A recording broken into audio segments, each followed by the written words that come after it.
On est avec le parc Walibi qui présente le chantier de sa future attraction. Elle est d'ores et déjà primée par un jury international. Pour l'heure, le parc accueille plus d'1 million de visiteurs par an et espère bien voir ce chiffre grimper encore grâce au Pulsar. Découverte avec Céline Liégeois. Au milieu du lac, ce rail culminera bientôt à 45 mètres de hauteur. Les travaux du Pulsar ont commencé il y a 9 mois et le chantier avance bien malgré les nombreux défis logistiques et techniques, notamment liés au sol marécageux.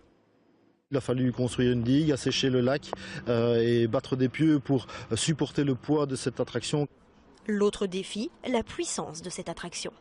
C'est 1,2 MW qu'on peut comparer à une rame de métro.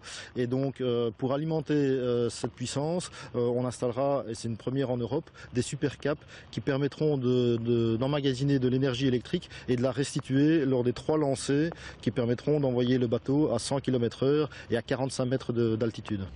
Cette première mondiale, imaginée par une société allemande, propulsera un bateau de 10 tonnes à 100 km/h, un condensé de sensations différentes pour les amateurs du genre, en 70 secondes.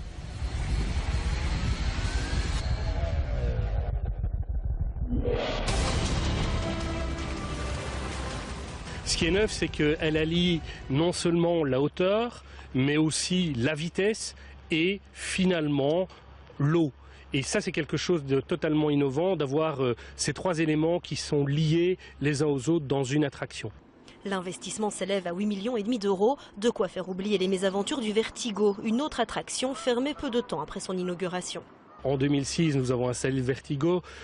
C'est un fabricant qui était plus un fabricant de remontées mécaniques que d'attractions. Ici, avec McRide, on a un des premiers fabricants au monde. Et je crois que ces péripéties de 2006, nous ne devrions pas les connaître ici. Une fois terminée, l'attraction sera testée durant 1 mois environ, le temps nécessaire pour une première mondiale, avant une ouverture au printemps.